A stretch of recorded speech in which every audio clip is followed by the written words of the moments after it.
สบายดีทุกคนพ่อกับแม่คอมคือเก่าทางช่อง YouTube เขามีลูกสาวนาวิดีโอนี่ก็ยังอยู่ที่งานวัดเนาะทุกคนงานบุญพาเวทอยู่วัดบ้านนาคองไผ่เมืองไซพุทองแขวงสวรรณเขตตอนนี้ก็เป็นเวลาเที่ยงเนาะทุกคน แขกคนเฮากะมา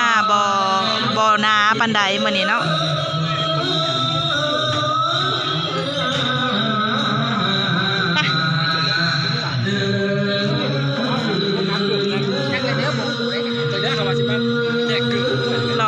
เลาะงานทุกคนเลย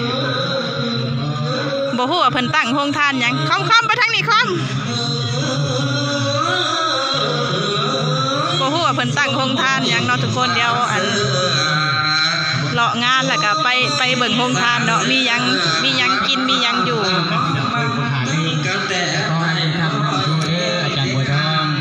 นอนหลับก็ได้เงินพันนอนฝันได้เงินล้านกราบเมื่อบ้านสร้างยังก็ให้ลูกบุกยังก็ให้ขึ้นเด้ออาจารย์บัวทองเด้อให้เจ้าหังเจ้ามีอายุวันโนสุขังพลังมันยืนสาธุและก็ตามมาด้วยอีเม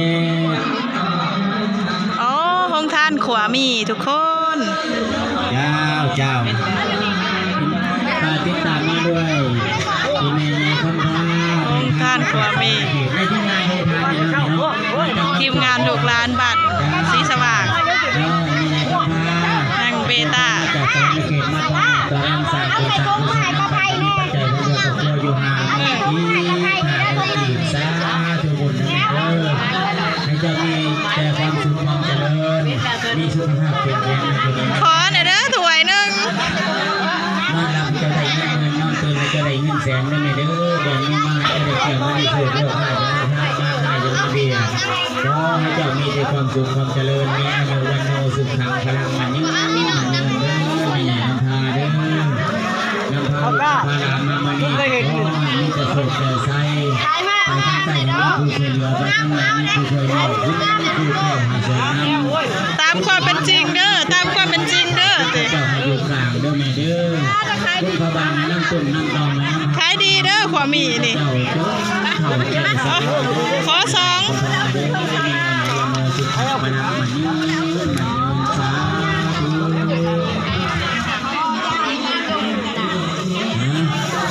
ขวามีเป็นสังฆทานเพลแล้วเราจะได้มอบเว้นแป๊บเดียวไม่ให้เพิ่นได้บาดเนี่ยผู้ข่าเขาว่ามาหลายเลยทั้งท้องนี่มันอยากใหญ่เลยใจมันอยากขาดนี่มันกันนะ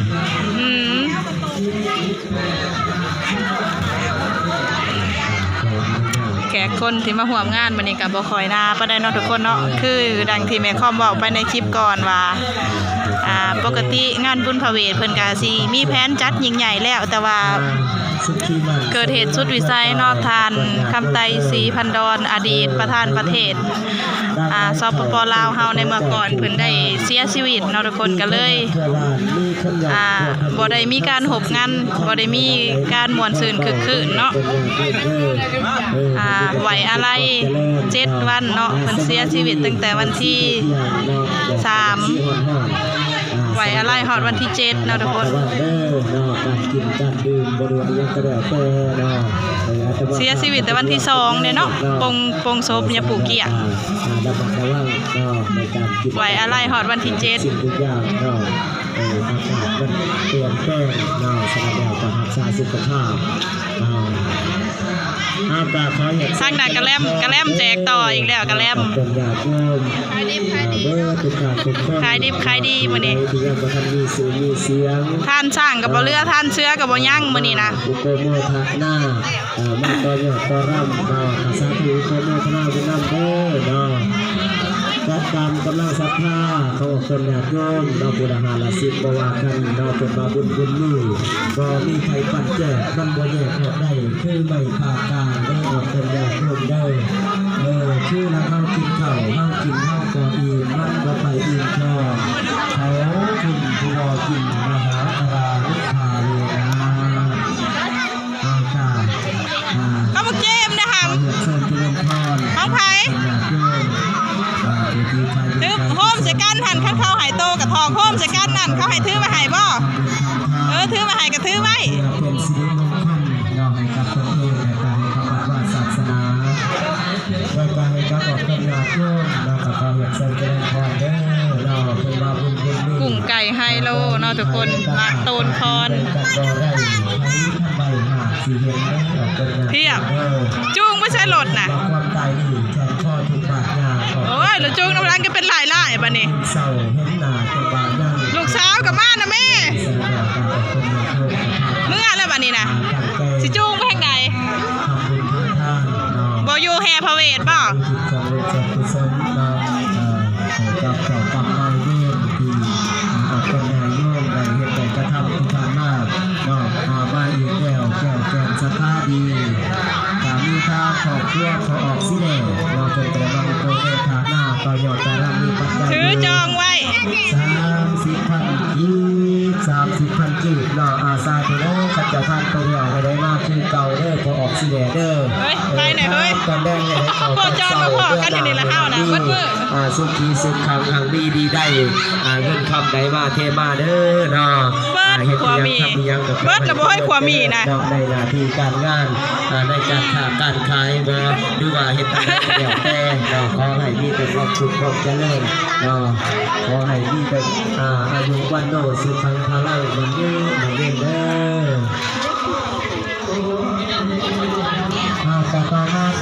ได้ข้อหมูมาผ่ากันเอาไปเบิดแหละ โอ้ยสบายดีแน่ พอ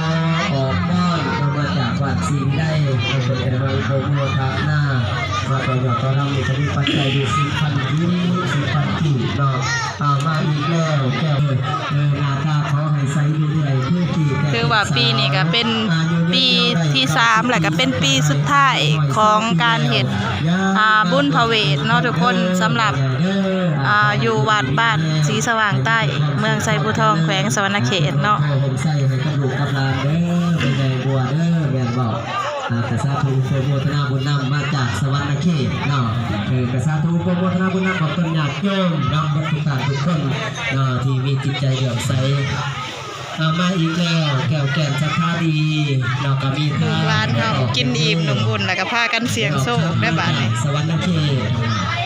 ลิ้นบักต้นก่อน ปัจจัยอยู่50,000 กีบ50,000 กีบ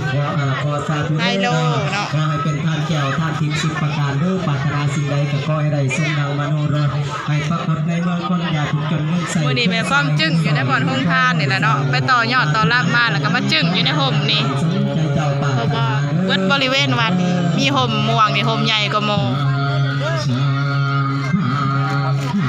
เอาคลิปวิดีโอนี่ก็สิได้จบไว้สำนี้ก่อนเนาะพบกันคลิปหน้าเด้อสำหรับคลิปนี้สบายดี 10,000 กีบ